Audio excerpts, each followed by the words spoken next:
Hello Kathden fans! Booking! Sabi ko na nga ba, no? Pareho talaga ng pattern itong Kathden. So, nag-post si Mami Min, mga kasambreros, ng kanilang ganap kahapon sa birthday niya ito. So, nakita natin yung pattern. Family first ang Kathden ngayon, mga kasambreros. Hindi ako nagkamali ng aking iniisip nung una na after nito ni Sir Alden magbakasyon, si Ma'am Catherine na naman. So, hindi tayo nagkamali. No, tagumpay ang ating plano, ang ating perception, ang ating expectation, mga kasembreros, na kung saan ay nagbakasyon nga, no, after ng family or Fulkerson family, ay ang Bernardo family na naman, mga kasembreros. So, nabasag ang katahimikan, ha? At saka yung ating hinuha or parang iniisip na ano kayang graph ni Catherine yan. So, walang Mayor Mark Alcal dito, ha, sa video na pinost ni Mami Min, mga kasembreros, at pictures na kuha doon sa beach, no, na kung saan sila ay pumunta, mga kasembreros, kahapon. Malamang kasi birthday celebration ito ni Mami Min, siguro tinaon talaga nila ito kahapon, no? Kasi late naman minsan magpo-post sina Mami Min, at saka si Kath, of course, ng kanilang ganap kasi in-enjoy nila yung moment kahapon. So talagang grabe yung pattern. So, di ba nung July yata yung pumunta si na Alden sa London. Tapos maya-maya, later on, si Ma'am Catherine naman yung pumunta sa Australia. So, kami, pumunta ko siya ng gano'n. So, ganon. So, yung mga Mayor Mark Alcala dyan, bahala kayo dyan, no? Mamatay. So, asaan si Mayor Mark Alcala dito sa video at saka sa mga litrato ni Ma'am Catherine. So, wala po. So, ibig sabihin, they have the same pattern. After gawin ng isa ng ganito, and then gawin na naman ito ni Ma'am Catherine, mga kasembreros. So, dito natin nakita yung pattern. And ang siya kasi parang sa Isla Amara yata ito. Kasi di ba si Piolo Pascual, na-vlog ko kahapon dito, na pumunta siya din sa business nila. Na partner nila ni Ma'am Catherine, mga kasembreros, na Isla Amara sa Palawan. So, malamang ay sa Isla Amara din ito, mga kasembreros. Pero further confirm ko pa yan kasi wala yatang binigay na parang location, no, si Mami Min dito, pero enjoy sila dito sa video, mga kasembreros. Sabi dito sa caption ni Mami Min, "A simple out-of-town celebration for my birthday is already heartwarming. Hindi man bongga, what matters most is that once in a while, kompleto at magkakasama ang buong pamilya with the same pattern sa Fulkerson family, mga kasembreros." So, nakita natin yung core values, no, yung pagiging family-oriented ng dalawang pamilyang ito. So, wag nang ipasok dito si Mayor Mark Alcala sa video at saka sa picture kasi wala naman talaga, mga kasembreros, at never naman talaga. So, kasi sa tatag ng support system ng Bernardo family, mga kasembreros, ni Ma'am Catherine, talagang todo advice yan when it comes to future partner, no, si Ma'am Catherine, of course, in-advisean siya, no, pinapaalahanan siya ni Mami Min na kanyang mama, mga kasembreros, kasi lifetime decision yan, mga kasembreros.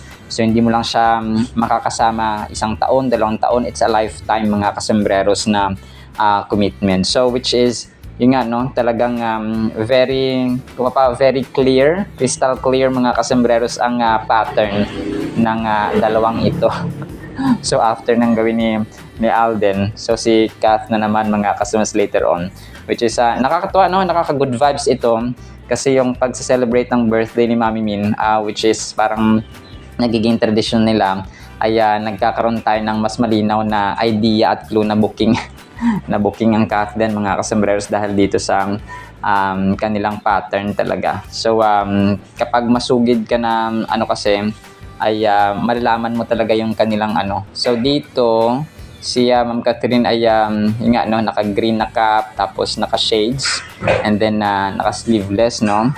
So, maybe marami pang maipopost mamaya na mga videos or pictures, mga kasembreros, na naabangan natin yan. Kung kaya team panatag lamang tayo, Team Kathden, no, sa mga susunod pa na pasabog at revelasyon ng Kathden, mga kasembreros, na Kath and Alden.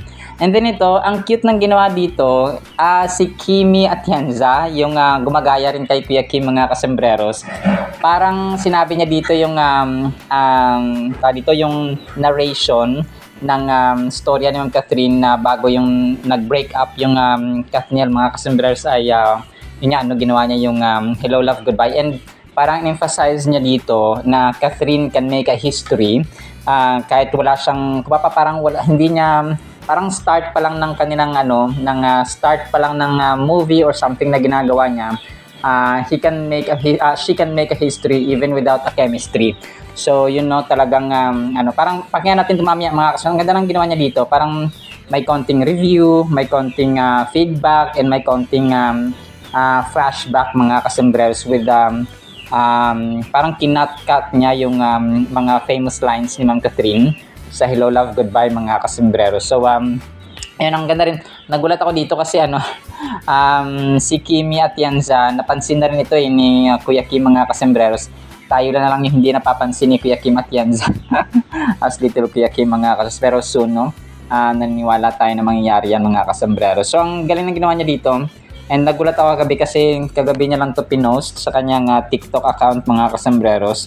So tapos nung narinig ko na galing ang ginawa niya, gumawa siya ng parang review and then feedback and then yung narration ng ginawa ni Ma'am Catherine bago yung Hello, Love, Goodbye and bago yung breakup nila ni Daniel Padilla. So mamaya papakinggan natin ito mga kasembreros para ma-appreciate niyo po lalo. Tapos next item natin, sobrang cute nito at sobrang kulit nito mga kasembreros.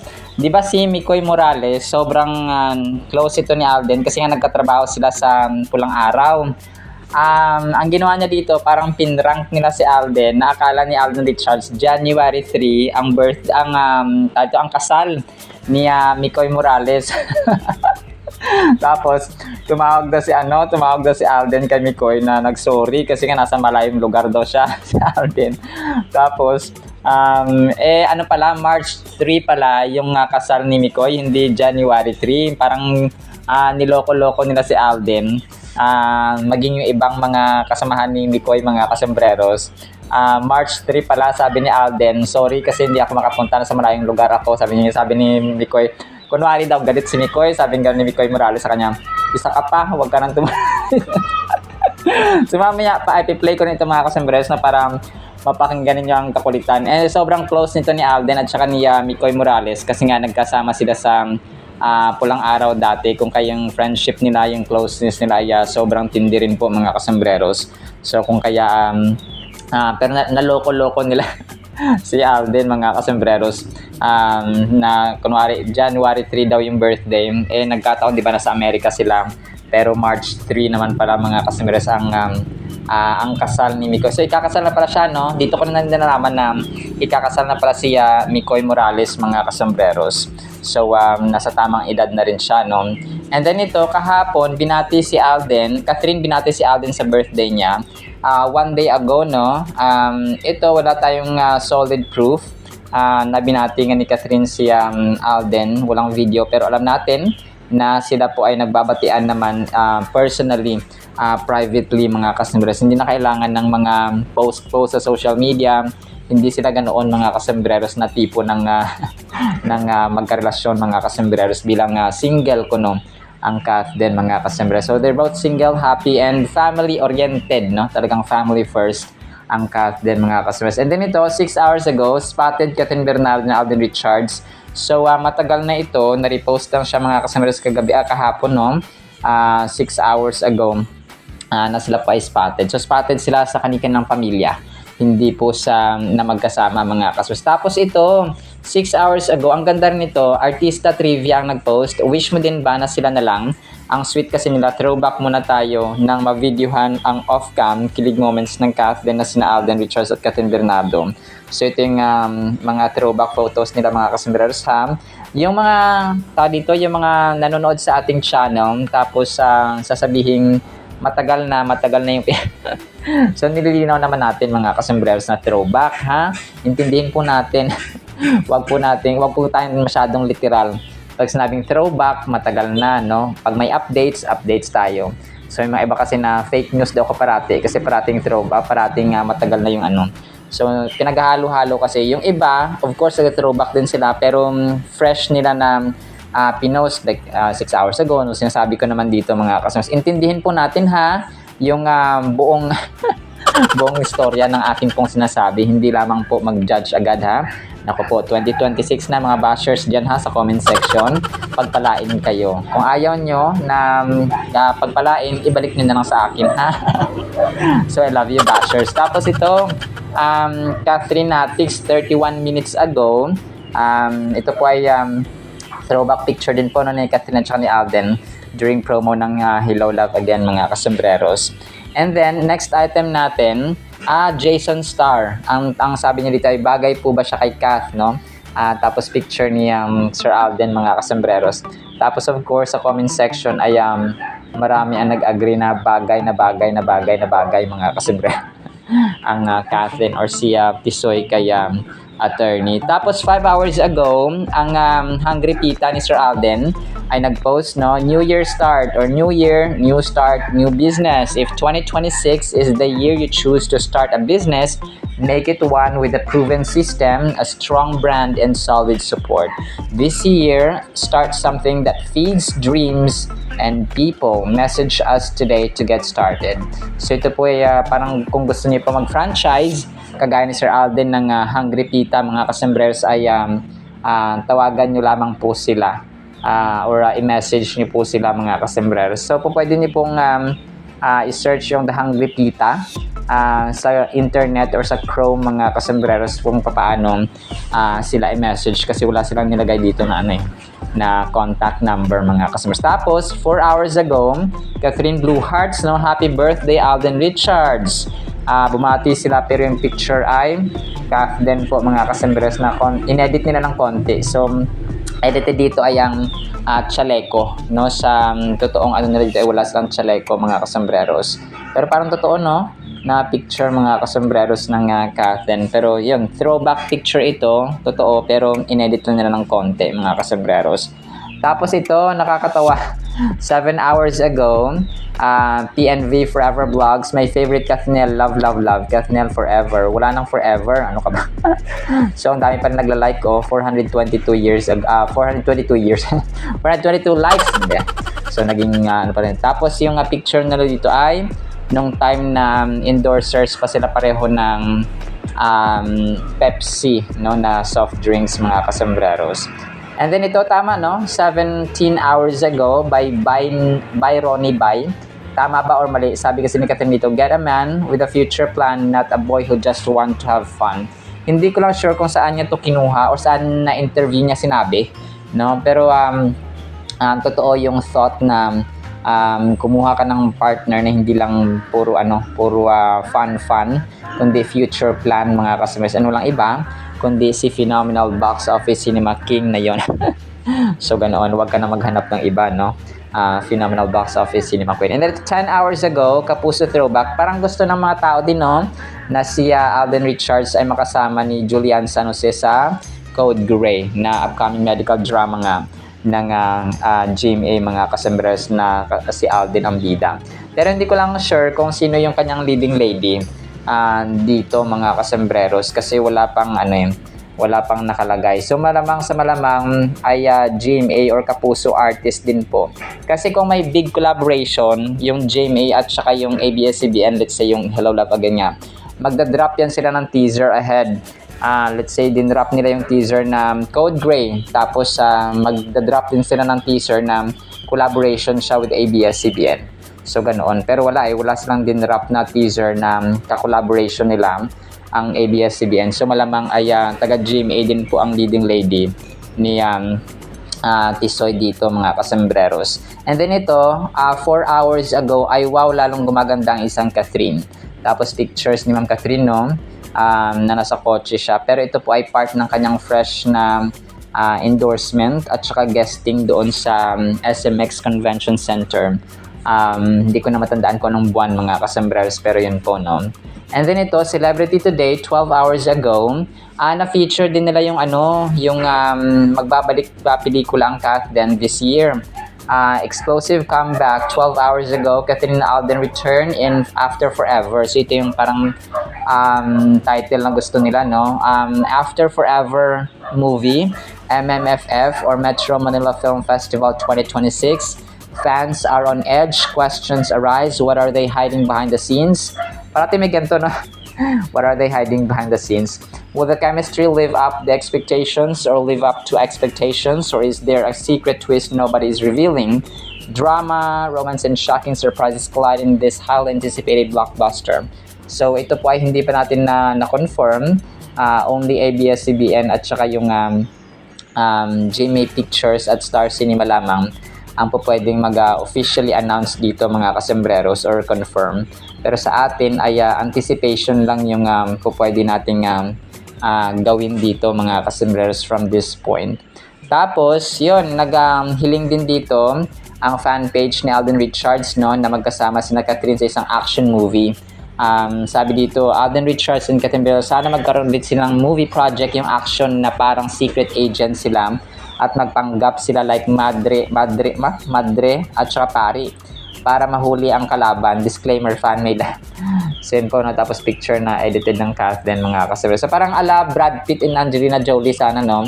Tawag dito, kasi mahilig naman si Alden sa action. So yung pwedeng parang The Mission Impossible or tawag dito, yung Agent Express, ano nga ba yung James Bond style, no? Philippine style mga kasembres. Pero yun, wala tayong wala sa atin yung management, pero we're just hoping, no, kahit anong project basta magkasama sila. And then ito, 14 hours ago, grabe naman si netizen kay Kat, sakang paangitin sa ilalim. Tingnan niya magsalita si Catherine niya, bakit pinapasikat. So grabe naman to. Siguro kulang sa pansin at kulang sa pagmamahal itong si Mariver, no? Ito yung kanyang pangalan eh. Tinapon yan ng GMA noon. Hey, kung wala si Daniel, ewan ko lang. Ano ko po? Parang baliktad naman. So 2026 na, no? Pagpalain kayong mga bashers. And then ito, next item natin, 1 hour ago, so si Tita Long Gumatay, na-feature na rin pala, no, yung outing ng birthday celebration ni Mama Min. Doon nga sa beach mga kasembreros. So dito ay sabi ni Mama Min, the Bernardos, the family that is full of love, happily living together and always full of new blessings. How to be you po ba, mga Bernardo family? Sana all, Kath, Mami, bigyan nyo nga ako ng tip. #waiting. So ito po ay post ni Tita Long Gumatay na alam natin na isang solid Catherinatic din po, no? Na parating nakasuporta kay Mami, kaya Catherine mga kasembres, whatever happens. So dito ay hindi ko na hindi ko na lagyan ng emphasis yung saya ng Bernardo family, kasama of course sina Papa Ted, si Kuya Kevin, and the rest of the family mga kasembreros, si Ate Tin, si Ate Kay, ang mga babies of course na hindi mawawala mga kasembreros. So talagang enjoy lang sila mga kasembreros. And ang dami bumati ha. Hindi ko na isa-isa nitong bumati kay Mama Min, no, sa kanyang Instagram. Pero sobrang dami mga kasembreros na bumati sa kanya na happy birthday mga kasembreros. So talagang pinagpala ang Bernardo family sa katauhan po ni Mama Min mga kasembreros. And then ito, 14 hours ago, sabi ni Elisha Pulin, Catherine is back, latest update. Pero yung pictures na dito ay matagal na to mga kasembreros, if I'm not mistaken, dun sa bago nila gawin itong parang November, yung pictures na ito mga kasembreros, naka-black siya at saka naka-shades, no? Matagal na po ito. So ang pinaka-latest sa lahat ay yung kanilang family bonding at celebration ng birthday niya, mama niya mga kasembreros, sa isang beach. If I'm not mistaken, to talaga, sa Isla Amara mga kasembreros. Kasi yun yung pinaka yun yung pinaka parang alam mo yung nakikita kong talaga na connected doon kay Piolo Pascual kahapon, na nandun siya sa Isla Amara. Ang Isla Amara, kung hindi ko alam kung, siyempre may sa Palawan maraming beaches. Sa El Nido and so on. So maraming beach doon mga kasembreros sa Palawan. So maaring Palawan din po ito. Kasi usually yun yung pinupuntahan nila hindi sila gaano pupunta sa Boracay kasi sa Palawan ay nandun yung kanilang business na Isla Amara mga kasembreros. So pwede yun, no? pwedeng andun sila sa ibang beach pero malapit lang sa kanilang business na Isla Amara para madali lang din yung transportation at pabalik-balik nila kung saan nila gusto mga kasi Isla Amara, balik dito, punta dito sa parang ganun. So you know what I'm talking about. Alam niyo na pang hindi ko sabihin mga kasambreros. And then ito, next item natin, may isang fan dito na parang marami siyang may request siya, no? Kaya may sinabi siya kay Ma'am Catherine kagabi niya pinost. Sabi niya, "Hi Catherine, I just want to remind you that mahal kita and mas marami kaming nagmamahal sa iyo. Nothing can ever make me hate you. Hindi ka man nawalan ng bashers. You've continuously shown them who you are, strong, grounded, and graceful. You never had to clap back or explain yourself, your work, your growth, and your consistency already speak louder than any noise. We see your effort, your resilience, in the way you choose to rise above negativity. Please know that you are appreciated, protected by love, and supported by people who truly believe in you. Not just as an artist, but as a person. Always proud of you, always rooting for you, So, ang ganda, no? Ang ganda ng kanyang message. And definitely, apart from her family, apart from her friends, no, yung mga... Kasi marami talagang nagpapatunay na kapag nakasama nila si Ma'am Catherine, si Benedict Kua nga, di ba? Talagang nagulat ako doon na sobrang bait niya. Kung mabait doon siya sa TV or sa kung mga nababalitaan nila, mas mabait siya kapag nakasalamuha mo na mga kasama. So, ganun po yung feedback ni Benedict Kua. So, which is ang dami nila, no? Hindi lang si Benedict Kua mga kasama magpapatunay, pero marami pa mga kasamares na mga tao. How kind, how grounded, no? How humble, and how sociable and friendly and professional Kath is sa personal na buhay mga kasamares. And then ito, of course, yung last item natin, sa vlog lang na ito ha, kasi meron pa tayong isa. Ang prayer no, or panalangin ni Sir Alden for today. Sabi niya dito, "Dear God, thank you that you are faithful. Even when I stumble and fall short, you never turn away. You remind me that forgiveness is always available when I come to you with honesty and humility. If we confess our sins, He or God is faithful and righteous to forgive us our sins and to cleanse us from all unrighteousness." Sabi po yan sa 1 John chapter 1 verse 9 sa Holy Bible. Help me to walk in that forgiveness today, free from shame and filled with gratitude. Teach me to extend the same grace to others and that you continually extend to me. Let my life reflect your mercy and remind me that nothing can separate me from your love. In Jesus' name, amen and amen. So, amen and amen, Pops Alden, no? So, thank you for the prayer sa araw na ito rin po, mga kasambreros and mga Kathinatics. Alright, so yun lamang sa ating Kathinations. Pero pakinggan natin itong kay Kimi, tapos itong kay Mikoy Morales, mga kasambreros, sobrang kulit. Magugulat kayo at matutuwa dito, mga kasambreros, sa inyong mapapakinggan. Alright, and then yung salita ng Panginoon na sobrang ganda afterwards, mga kasambreros. So isang pinagpalang araw po sa bawat isa. Enjoy yung pakinggan natin ito and then yung napakinggan ng Word of God afterwards. Before Katniel broke up, Catherine Bernardo had a plan already with Hello, Love, Goodbye. Catherine Bernardo and Alden Richards. Hello, Love, Goodbye. Collaboration with the one, the only, Alden Richards. May mga lugar na pang matagalan. May mga lugar na dinadaanan lang, parang Hong Kong. Kaya bawat oras, dapat sulitin mo.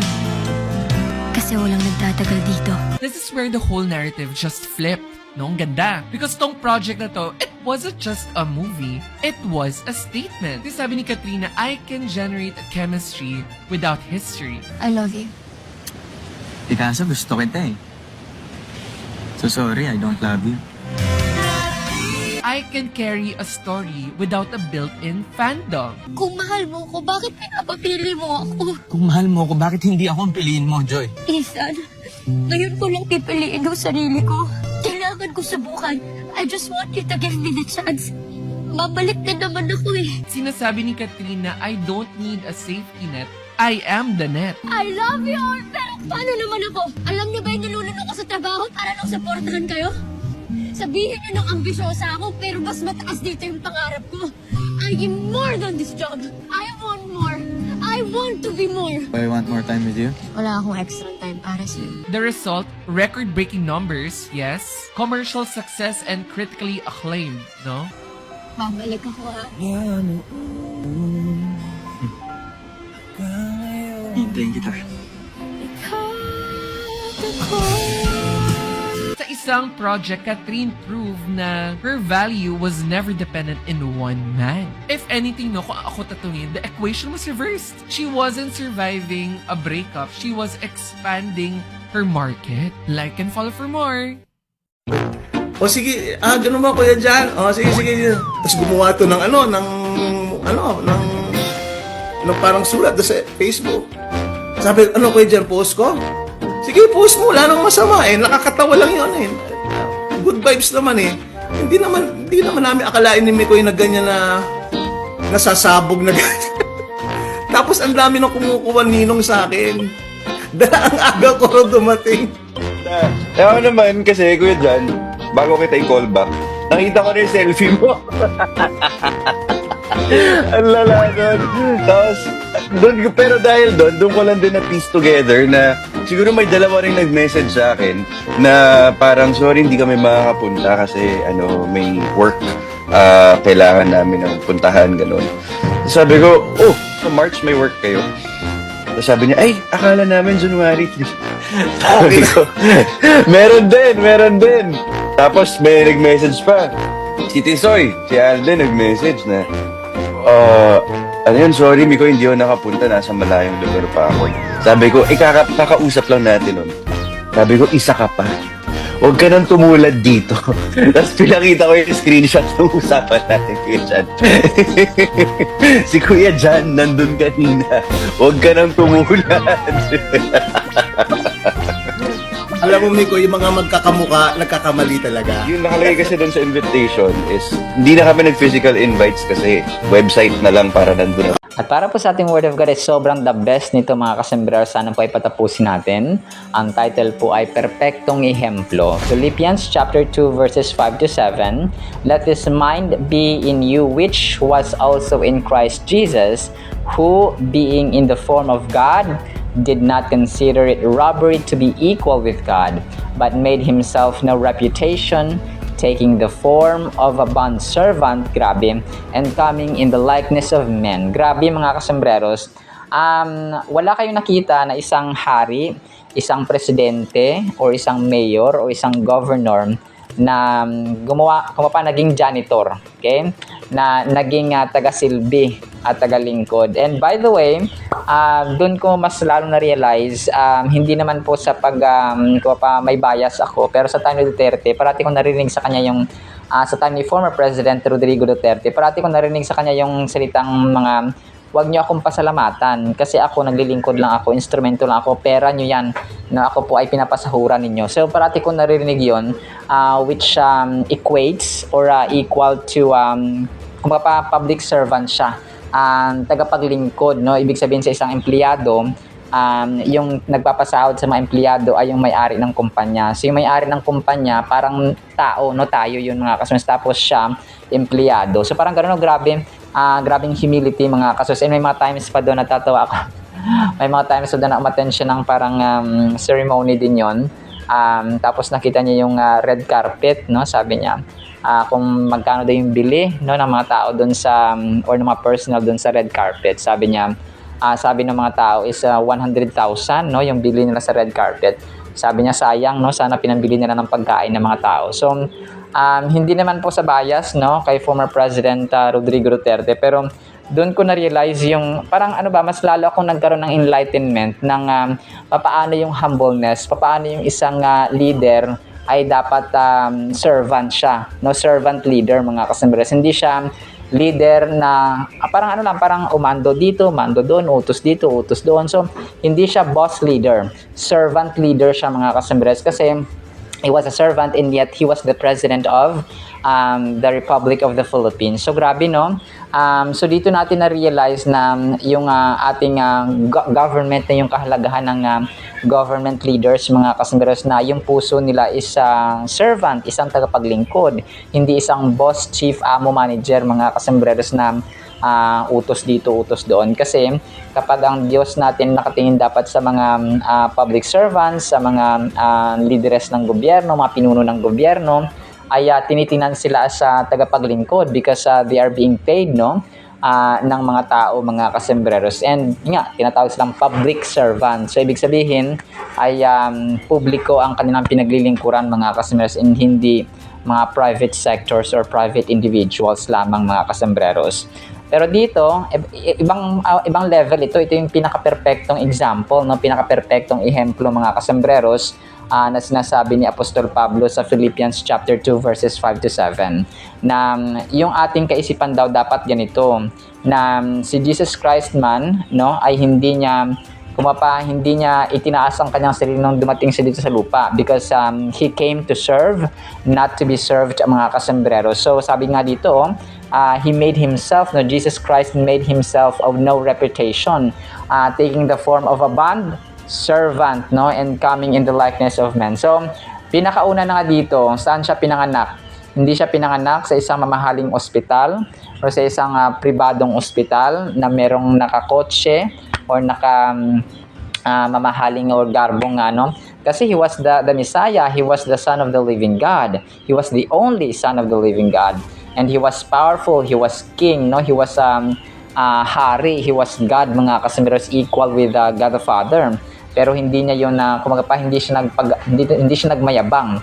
Hindi niya ipinagmayabang yung kanyang mga anghel, yung kanyang kaharian, yung langit, mga kasembreros, na endless, na parang walang katapusan. Hindi niya ipinagmayabang yun nung dumating siya sa lupa, no? Bagkus ay parang niyakap niya yung kanyang gagampanang role or gagampanang status or position na maging isang bondservant, tagapaglingkod, mga grabe, no? Tagapaglingkod, mga kasembreros. Dito mo makita na yung Jesus Christ himself, no, hindi niya ikinahiya. Kung kaya tayo bilang tao, parang sino ba tayo, no, para magmayabang sa ating mga properties? Sino ba tayo para magmayabang sa ating mga kaperahan? Sino ba tayo magmayabang sa ating posisyon sa mundong ito, sa ating title, no? Well, of course, no, blessings yung mga yan, pero kung sa point na ipagyayabang mo talaga ay mahiya naman tayo kay Lord Jesus Christ, na he created us, he created human beings, he created the universe, he created the stars, he created everything, he created hindi naman everything, kasi di ba ginamit niya yung tao na instrumento para likhain ng mga bagay-bagay, ng mga appliances, for example. But he created man, he created animals, he created mountains, landforms, he created the heavens and the earth. So sino tayo? Siya yung may-ari ng mga tinatapakan natin, yung hinihinga natin, yung oxygen, siya yung may-ari, mga kasembreros, siya yung gumawa. He sustains the universe, he sustains and controls the planets, the constellations, the stars. Naku po, kung may pagmayabang si Lord Jesus Christ, ay nasa kanya ang lahat, no? Because he's the perfect and the most and the finest and the finest among the finest, the most excellent among the excellent. He is the perfect and incomparable example, mga kasus. And yet, no, dinamitan niya yung kanyang sarili ng isang bondservant, mga kasembreros, or tagapaglingkod. So, ang verse na ito ay yung verses 5 to 7 ay nag-implore sa atin na sundin natin, no, yung example ni Lord Jesus Christ na sinet niya sa ating buhay araw-araw, because it calls us to cultivate the same attitude, no, of humility and selflessness that Jesus displayed during His time on earth. So, nagbigay siya ng napaka-perfectong example, mga kasembreros, na kung paano tayo maging humble, paano tayo maging tagapaglingkod, no? Kasi, di ba, kung gusto mo maging dakila sa mundong ito, dapat pinaglilingkuran ka. No, yun ang gusto ng tao. Boss ka, manager ka, amo ka, mayor ka, o kung sino mang hari dyan, or sino mang prime minister, or mayaman ka. So yun, pag marami kang katulong, you are great. Pero sa mundong ito, or sa kay Lord, mga kasembreros, baliktad, no? Kung sino ang naglilingkod, kung sino nagsisilbi, siya po ang dakila. That's biblical, mga kasembreros. So sa ating buhay, kailangan application natin, mga kasus, we have to embody the love and compassion that Christ exemplified throughout His life by serving others with a humble heart and mindset. So yun siya, yung puso at isipan natin, nandun dapat yung humility, nandun yung pagiging mapagpakumbaba, mga kasembreros, at saka yung puso natin dapat punong-puno yan ng humility, kasi kung anong iniisip natin, yun dapat yung ating isinasa pamuhay. Kung ano yung pananampalataya natin mga kasumberos. Can you imagine how different our interactions and relationships would be if we approached them with the same mindset of Christ? How would our communities transform if we prioritized serving others over seeking recognition or personal gain? So yun siya na talaga magbabago. No, ang pagbabago, no, kagaya ng narinig natin sa mga kampanya, ang pagbabago po ay nasa atin, no? Kung tayo pa mababago, ang ating community ay mababago. Kung ako ay mababago, tapos yung kapatid mo na bago, yung magulang mo na bago, so the entire community will be changed. It's not perfect, yes, pero ang pagbabago ay posible mga kasembreros kapag tayo po ay nagiging yung mindset natin at saka nagiging ugali na natin yung paglilingkod, no? Yung pag-aalaga mo ng may sakit, yung pag-aalaga mo ng sa magulang mo, yung pag-care mo sa kanila, no? Kumbaga pa yung pagsunod mo sa kanilang utos, no? That's one way of also of showing or manifesting mga customers, expressing your love and service to them mga customers, yung sinusunod mo yung kanilang mga utos na magulang mo. No, napakaganda po yan mga kasimires na ugali. Philippians 2 verses 5 through 7 nestled within Paul's letter to the Philippians. So kagaya na mention natin mga kasembreros, no? As we reflect on the profound humility and selflessness of Jesus Christ portrayed in Philippians 2 verses 5 through 7, let us be inspired to embody His mindset in our daily interactions by prioritizing the well-being of others, serving with humility, and placing the needs of others above our own. We can emulate or gayahin doon natin Christ's love and bring about unity within our communities. So unity sa ating communities mga kasembreros na sisimulan natin sa ating nanay, asawa, anak, kapatid, magulang, and so on. May we strive to live out this example, cultivating a spirit of humility and service that reflects the transformative power of Christ's selfless love. So yun siya mga kasembreros, no? Selfless yung ating pagmamahal dapat. At wala tayong especially sa ating mga magulang na merong pangako ang Diyos mga kasembreros sa mga nagmamahal at sumusunod sa magulang. Ginagalang ang magulang mga kasembreros. So sa final thought natin, in this fast-paced digital age, as we navigate the complexities of work and family relationships, let's embrace the essence of humility and selflessness portrayed by Jesus Christ. So kasi siya ang perpektong ihemplo. Only Jesus Christ mga kasembreros. So kung meron tayong mga hinahangaan like Sir Alden Richards, no? And yung ibang tao sa paligid natin, for example, or yung mga vloggers, for example, and more, no? Kung sino man dyan mga kasembreros, ang pinaka hinahangaan at ginagawa nating example dapat ay ang ating Panginoong Jesus na perpekto, unblemished, and eternal mga kasembreros. Alright, sinama sa ating Word of God ha, na pagpalain po tayo ng pag-ibig, pananampalataya, pag-asa, at gayahin natin ang perfect na example or perfectong ehemplo na si Lord Jesus Christ. In His mighty, sweet, magnificent, wonderful, and awesome name we pray. Amen at amen. See you sa next segment mga kasamaras. Pa, alam po, I love you.